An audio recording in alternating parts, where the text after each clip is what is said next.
Hey,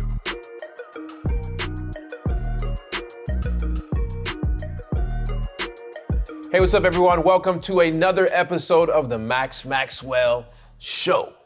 And you know how we do it. We only bring the best, and that's why my guest today, you may have seen him actually on a live that we did where it's just impromptu. Yo, Wes, give me a call. But my guy, Wes, just came down from Charlotte to Winston Salem to be in the studio so we can talk some things because I think you guys need to hear him. But welcome to the studio, no other than my guy, Wesley Knight. How you doing, brother? My guy, what's good, buddy? Thank you for coming, man. Man, look, I had to bring the entire group as well. It was good, man. We actually spent the whole day with your team. Yep. And exposure, man. Exposure. Yeah. A lot of these guys come from different areas and walks of life. Athletes, salesmen in other schools of discipline. But when you talk about being exposed to someone who is so focused, and who is so intentional, and what can be created through that intentionality, through that obsession, and what's available to them, like the unlimited nature of what is available to you when you get myopically focused and you produce, giving these guys the opportunity. Because look, I saw this in my mind's eye a year and a half ago. At some point, I was gonna get to a space where I can meet Max. And every single individual that we work with at KGI in Charlotte at some point has come across a Maxwell video. So we're all disciples. So number one, it was exposure, and then you opening up the door to where you're headed, what your focus is, what your direction is. Come on, man, you blessed us beyond belief. Man, that's what's up, man. I enjoy speaking to people that want to be intentional with their life. And I enjoy really hanging out with you and now your team. And so we didn't get to smoke cigars today, but we're gonna make sure it happens soon. But talking about athletes, you were a professional athlete yourself, right? I was, man. Shout out to Edson Buttle. I wasn't on Edson. For those of you who don't know, Edson Buttle is one of the greatest strikers in the history of the United States. He was a talisman. In the game of football, they call that a forward, a number 9, a guy that can score goals. Edson scored many a goal, and he's your cousin. Yeah. I wasn't on Edson's level. I never stayed in the league. I didn't have staying power in the league. Never wore a U.S. national. Man, but I'm the only player from Easley, South Carolina, who's ever gotten to that level, and I take big pride in that, man. So I made it. Didn't stay long. A little 7-year career. Ended in 2015, and here we are. So from being there's something that they say about athletes, D1 athletes, and those type of people is that they have this drive in them that takes them beyond sports if they can wrap their head around it. So like I know my guy Vince, he was in finance in New York City and a lot of the big firms, and he says they would green light D1 athletes and professional athletes to a certain level of interview only because they had this drive in them that most people don't have, because there's only going to be 1% of people who play the sport actually make it to the professional level where they're getting paid and can support their family from it. And so you did that. So that says something about you. So whether it was 7 years or 7 months, it doesn't matter. Listen, everybody who's sitting on the other side of this, who's made a deal in wholesale, it takes you about 5 deals to make what I made an entire season as a pro athlete. Don't matter. Right? Doesn't matter. The exposure, the network, the individuals that I got to be around. But even more than that, man, it's a capacity as a human being that it builds inside of you. Like you talk about drive, but it's the willingness to compete with self, to understand I call it the next level mentality of you want to do, you need to do 5 sets, but then you're able to get yourself to 6 and even touch 7. It's a willingness to turn everything that you do into a micro competition and then compete.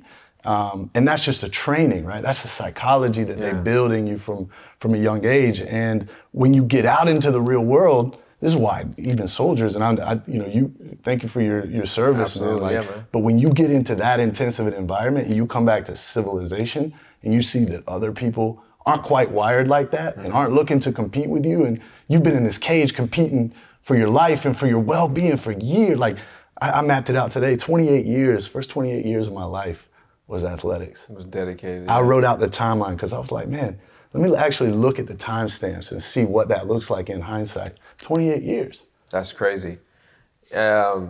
It's definitely something different when you're an athlete and can transition into like the civilian life and use that same intensity to do whatever you want to do. Now, let's talk about you're in real estate now. Yep. You are doing wholesale deals, flips, and all that other stuff like that. I'm in phase one.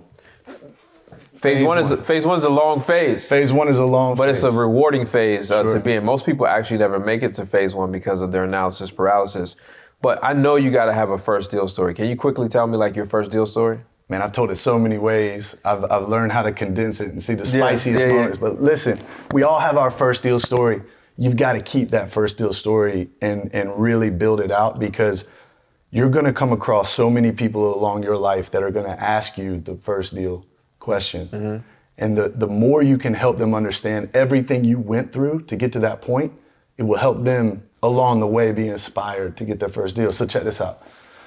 It's 2019, and I'm on my fifth business that I've created since I retired from soccer in 28, stopped coaching soccer at 30, and I had built 5 and failed 5 businesses to that point. My 5th business, I was representing as a talent manager. I was managing the speaking career of a guy who's doing great, former hip hop manager in Atlanta. He's doing an excellent job, and COVID shut us down, and I basically went from, building a successful speaking career, traveling across the United States, wilding out, building a podcast, Logan Paul, we were on Ed Milet, we were working our way to Lewis Howes in the School of Greatness, like we were climbing that ladder. Andy Frisella, 75 hard, the whole bit. And boom, COVID came, did what it did to everyone. Wiped you out. Wiped me out. You can't travel and make money in speaking when you can't even get into the airport and take a plane. Man, again, failed career. Here's my 5th failed career, bro. Like, at what age was this? Now I'm 33. Okay. Right? Okay. Now I'm 33. But since 30, when I started my first entrepreneurial venture and 5 businesses before, you know the story, I had built so many different skills, and I had built the eye for opportunity. And that's one thing I really want to talk about to people at some point, is understanding and being able to identify the opportunity. Yeah. Because there's so many shiny balls, especially as a young entrepreneur, there's so many doors you could walk through. Clarity, simplicity, like saying no and understanding. Big word. Right? And we can unpack all of that while we go through this. But back to the one deal makes it real. I'm lost in the sauce, Max. My wife, orthodontist, love her to death. Claire, you are the best thing that ever happened to me. But here I am. She's seen me fail in 4 of my 5 businesses. She is the stability. She's zelling me monthly to get me by, to put gas in my tank. Yeah. She's zelling me. She's gonna hate that I put this on camera, by the way. But it's the truth. Broke. $27,000 in IRS tax debt because I was paying myself the little bit I was making as a young entrepreneur. Yeah. How am I gonna pay Uncle Sam? I can't even, I got rent. Can't eat. I'm not about to be homeless, living on my friend's couch. I'll pay them back at some point. Yeah. Boomerang money. It'll come back. Able to get it back. So I'm sitting, I'll never forget this day, bro. I'm sitting in my bed, in the master bedroom, lost in the sauce, trying to figure out what's next. And here comes this bearded black guy on YouTube who was speaking my language. I have seen 50 micro wholesaler influencers. None of them could speak to me. And it was, I'll never forget it. It was the I think how to sell, how to wholesale, or how to, something in real estate for $1,000 or under $1,000. Yeah, how to get into real estate for under $1,000. Whatever that was. Came across on the suggested bar. It's like, huh. Thank you, YouTube. Yeah, suggested bar hustle, that's a whole nother. Anyways, hit it. It was instant obsession, Max. Instant. What? Caught the fire. Here I am working with Charlie Rocket. We're talking about real estate. Every time we tour, I'm going to LA, he's showing me his property in Manhattan Beach. I'm going to Atlanta, he's showing me his loft right beside Mercedes-Benz Stadium. He's showing me over on the west side 2 other properties he's got. He's like, man, this is what you do when you get money. I'll teach you, blah, blah, blah. This was on the cusp of me understanding the power of real estate, but not being positioned, so I thought, that I could get into real estate. Here is a video of a black guy who speaks in a way that simplifies the game. Like, that's the power of why you have so many disciples, is because you simplify very complex concepts. You break it down in a way that is bite-sizable. It's a language that a fourth grader could understand, right?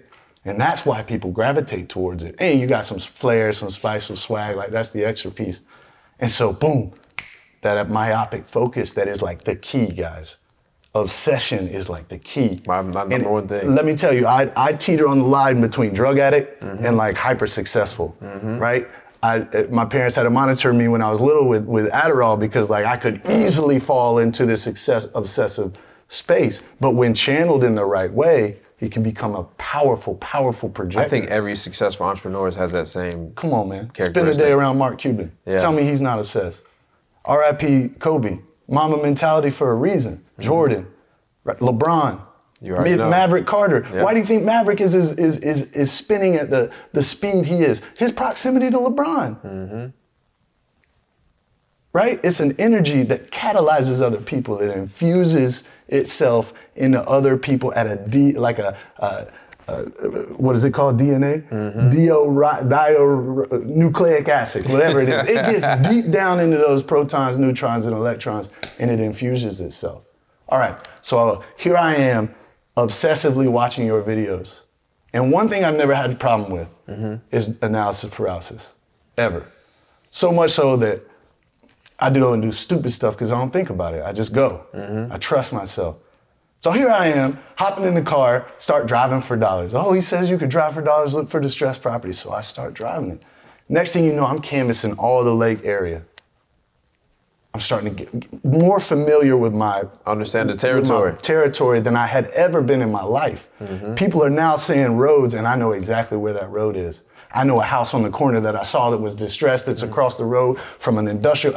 All of a sudden, I'm open to a whole new world. Bro, like, this is the craziest thing ever.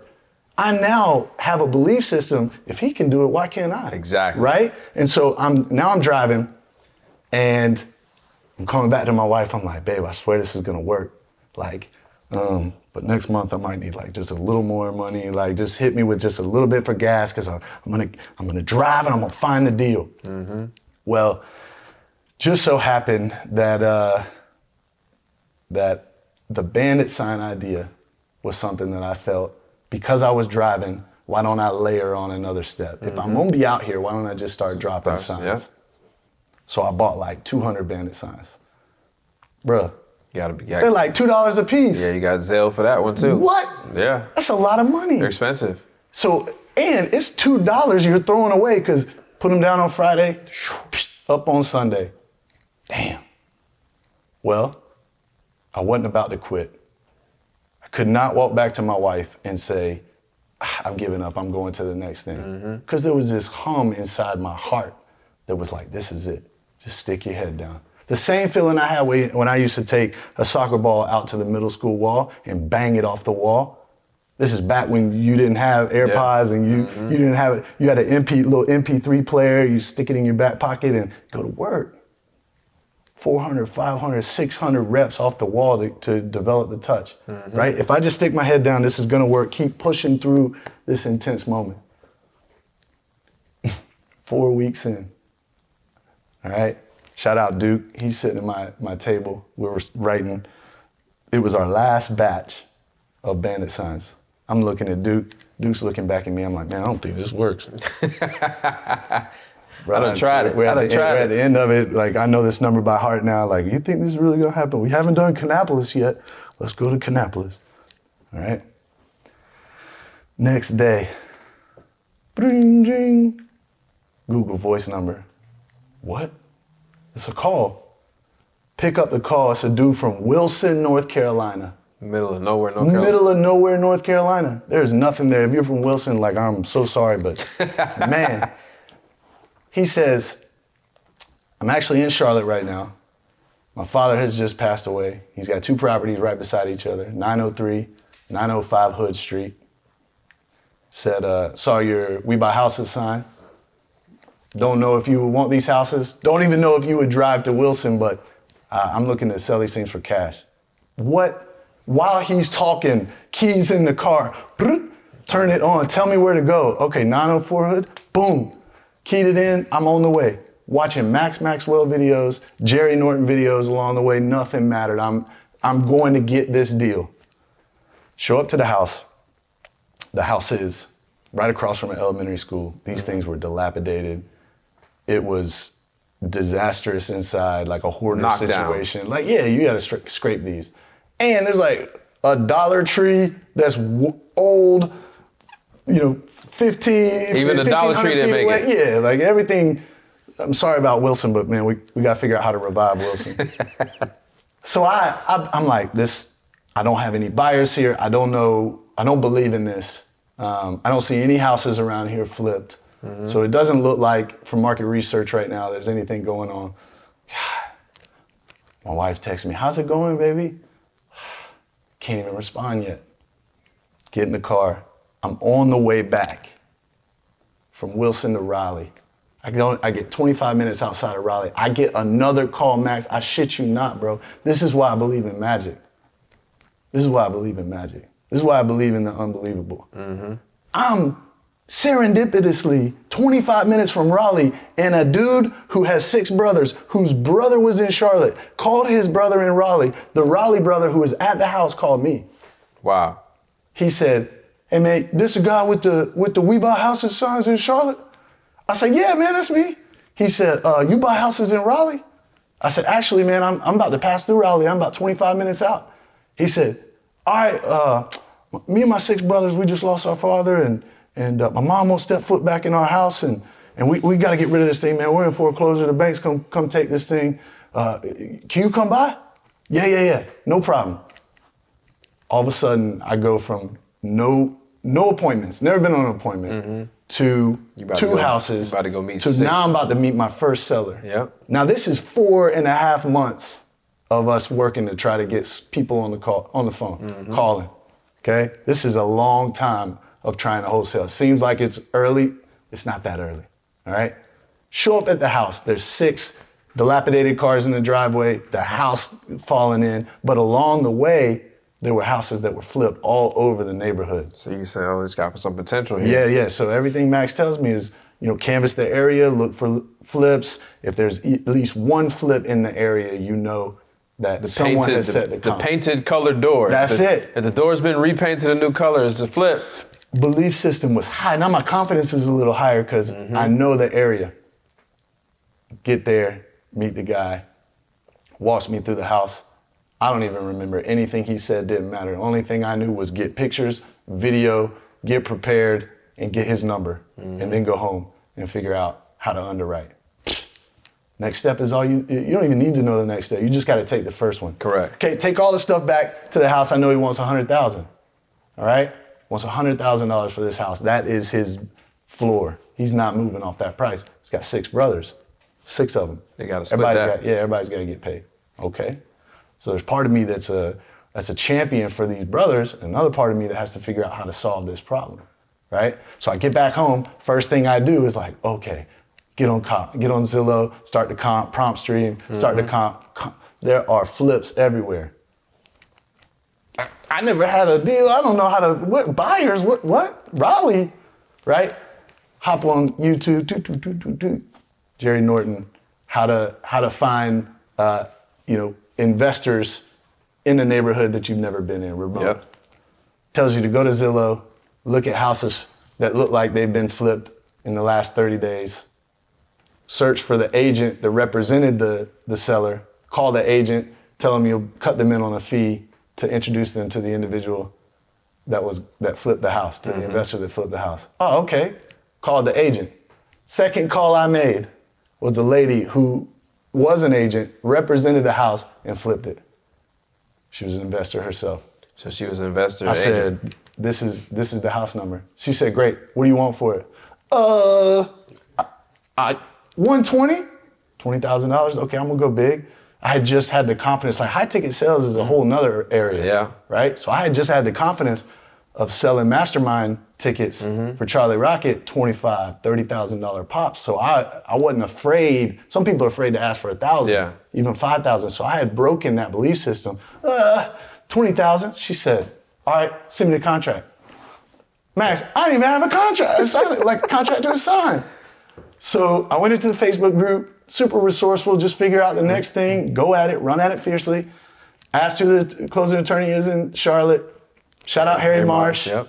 Found Harry. Harry sent me the contract, said, get these things filled out and then send it back to me. I'll make sure it's good. Send it to her. Bro, she had it back to me in 5 minutes. She wanted the house bad. Okay? The only contingency she had was that the 6 cars had to get moved and the house had to get cleaned out. She would lay down the can, but somebody's got to do it. Somebody's got to do it. So I came back to the sellers. I had a $20,000 spread. Came back to the sellers, offered them $5,000 to move all the stuff, and offered them $5,000 to move all the stuff. And for I'm in at 106. All right, so $1,000 each, $6,000 each. I'm in at 106. I'm out at 120. $14,000 wholesale fee was the first one, which I'm coming to realize you don't get big pops like that often. And for it to be the first one, super blessed. So 14 was my exact first number as well. It's wild. My first exact number, got my first deal in 3 weeks. Wow. Now, what did that feel like to letting your wife know? First of all, she didn't believe it was real until the check came in, the HUD statement. So what about bringing that check and that HUD statement home? Well, what was crazy was when it hit the bank account, I had to show her that most of it was going back into the business, so it wasn't as big as what she thought it was. It doesn't matter though, but it's a proof of concept at this point. That's it. And I told her, look, if I can do this once, babes, I can do it as many times as I stay passionate for. Scale. Let's go. She said, well, how long is it gonna take you to do another one? That's all I needed to hear. Yeah. Right? And so at that time, my boy Duke and I, we hit the ground running. We hired a virtual assistant. Shout out Cheryl. Cheryl came in. Cheryl's my Leica. She's been with us since the very beginning. She runs the entire business. She's incredible. We've hired her husband. We've hired her sister-in-law. We've hired her best friend. So you got a family. We've got a family. I call it vertical integration. Cheryl knows everything about our business, and when we bring new individuals in, she teaches them the game and gets them trained up, gets them ready to go. She's incredible. So now you got a team, you guys are working together. Big JV model, okay? For those of you out there, man, no Scrooge McDuck mentality. We share the wealth. So everyone who comes and is a part of our team that brings deals to the table, we have a disposition. It's just like what you got at Venture Atlas. When I saw it, I knew exactly what it was, right? So we spread the deal in equal ways, as equal as possible. And we look to create stability within these guys' lives and gals' lives, right? Through real estate, through wholesaling, because it's tough when you get the deal to know what to do next and know how to coordinate. If these guys can just get focused, just go get the deal, right? We will manage the transaction, coordinate it to the finish line. You'll get cut out on the HUD statement, and we'll help you have, the keys to success along the way. So we've got 13 guys now. We're in 7 markets. We're a year and a half into this thing. We're trying to expand our office. Man, we're having fun, dude. Like we brought how many guys? 8 guys here today, and we're just having fun. So, question for you. Let's get down to the nitty gritty. Yep. What separates somebody who starts and fails and somebody who is successful in this business? The obsession is number 1. Number 2 is proximity to somebody who is better than them. If it wasn't for you, man, I wouldn't be literally in the seat, right? But yeah, even though I wasn't proximal to you geographically, metaphorically, like I was right there. Yeah. You were with me every day. So having obsession and having proximity to somebody who's got knowledge. So that obsession with knowing that you can do this. Yeah. And so you truly believe that if you can do this, anybody can do it. What, bro? Just like you, I'm dyslexic. I failed miserably in school. Yep. My kinesthetic intelligence is out of the roof, so I move very easily and very well. But all other ways of learning are unique. But you put me on a whiteboard, like, watch out now. It's over. I got skills on being able to build systems, processes, visions, phases. But you don't learn those things right away. That's just through repetition. So have an obsession, that's the energy, that's the fire. That's what takes you from potential energy to kinetic, gets you moving. Can somebody learn obsession? I think it is a muscle just like your biceps. I think over time. But I think you've got to see somebody that's obsessed, watch what they do, be exposed to how they do it, and then I think it breaks down the belief system. You can be like them if you believe you can be like them. Why do you think people got doubt about themselves or a thing they can and can't Programming. do? Explain it. They've been programmed over years to think a certain way, to believe a certain way. They've been spoken to, whether it be parents, friends, brothers, siblings, teachers. They've been programmed in a way to believe, and they haven't gotten to a place of cognition to distance themselves between the thought and the thinker. That makes a lot of sense. Did you catch that? Yeah, the thought and the thinker. That makes a lot of sense. No, I caught it. That's the thing you got to start to ponder on. What am I thinking and why am I thinking that? And then once you can distance yourself from both of them, you can choose whether or not that thought is to be replicated, or if you want to draw a line in the sand. Max, you're one of the greatest I've ever seen at drawing lines in sand. What do you mean by that? From people to belief systems to what you want to attract to what you want to deconstruct. When you have a way of thinking that you protect. Your ideas are unique, right? That has come over time. But that's choosing to say no to the way being influenced by other individuals, or sitting and purposefully thinking and constructing your own approach, your own philosophy. Being very intent, just be like, have the most intent you possibly can to do something. You know, I say it all the time, and some people think I'm probably beating a dead horse, but this is possible. I mean, you look at me sitting here 5 or 6 years later, you know, from where I couldn't even fathom thinking that I can get to this position where I am now, and I don't look at myself as anything special. Does it take a special person to become a successful entrepreneur or a leader? Listen, Max, and guys, to give you some credibility, we did 30 deals last month, all right? So I'm not a junior wholesaler, but I'm also not Maxwell. Did you hear that, guys? 30 deals a month. But I have a team of 13. It doesn't matter. To give you context, all right? So here's the thing. We were sitting at lunch today, and Max loves to do this to me, but he does it to everybody. Max took me a level of elevation, like way up here, took the whole team up there, showed guys levels of thought and ways of thinking that we've not been to yet. Here I am getting anxious, thinking about myself, man, I gotta catch up. Like, this dude is so advanced. And then I went to my calculator in my phone, and I did, Max is 5 years ahead of me, 5 times 365, 1,825 days. 1,825 days. If I was real smart, I would have multiplied 1,825 times 16. Why? Because we put about 12 to 16 hours a day. Let's call it 10. Every day. Every day. And on the weekends, right? So you can start to understand concepts and context. You've been in this thing 5 years beyond that. You're being pulled behind other individuals, been in it 30 years, who are being pulled behind other people who've been in it 45 years.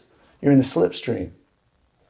And just because people are watching this video, if they made it to this point in the video, they're in the slipstream. If they can stick inside the metaphorical slipstream, they will work their way up the ladder. What about people who don't have proximity? Like, because we had a guy, Cigar Friday, drive 11 hours through the night to come. Okay, tell me about that. There's no excuses.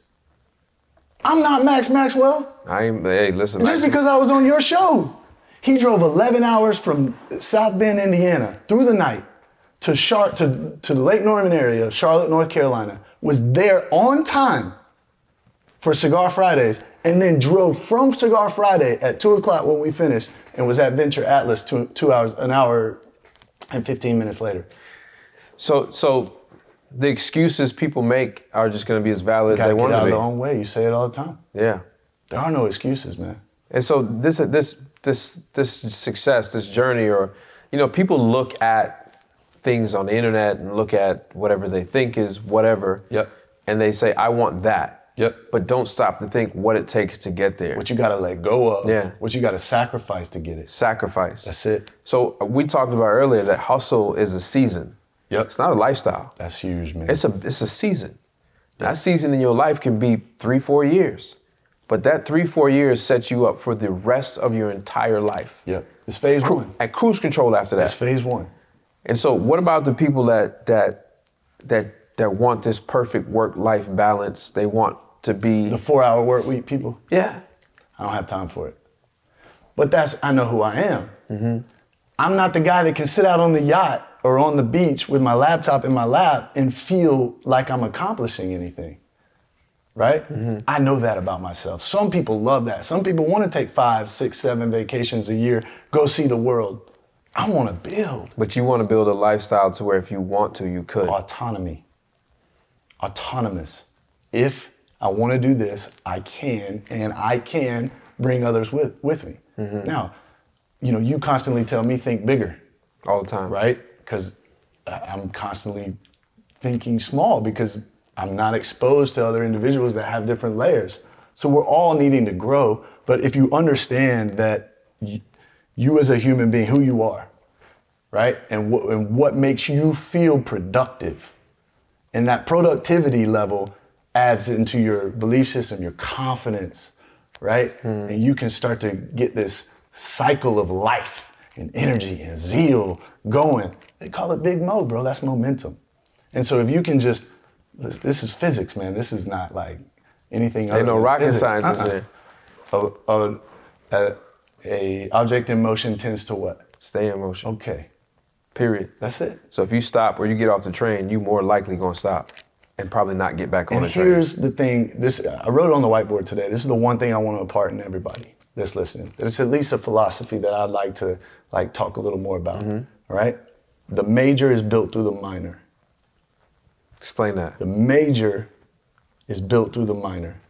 It's the you don't want to do every day, the little stuff, like waking up, no alarm, like getting right out of bed, like creating. I love Brandon Marshall. Shout out Brandon Marshall and his idea of the championship routine. Mm-hmm. Brandon Marshall struggled years with mental illness. Why? Because he didn't create a framework in his day intentionally, right? He didn't have something that he got up and he did every single day sequentially, time over time. If you follow me, or you follow, not that I'm successful, let's say follow you, there's patterns to this. They say that Google and Apple can predict where you're gonna be by 97% based upon your geographic tendencies, the patterns that you do every day.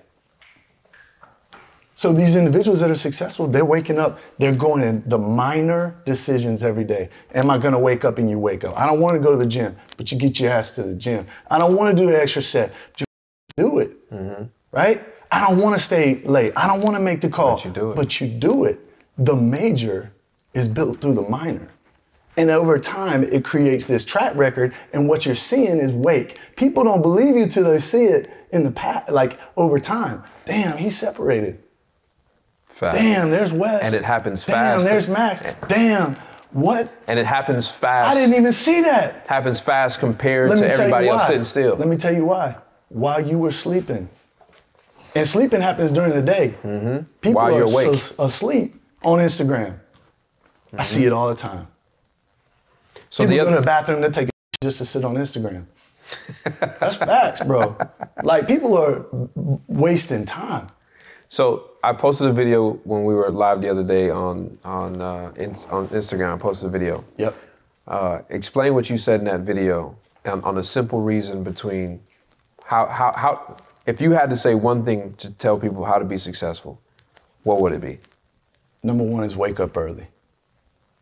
Fundamentally, you have more time during the day to accomplish more tasks.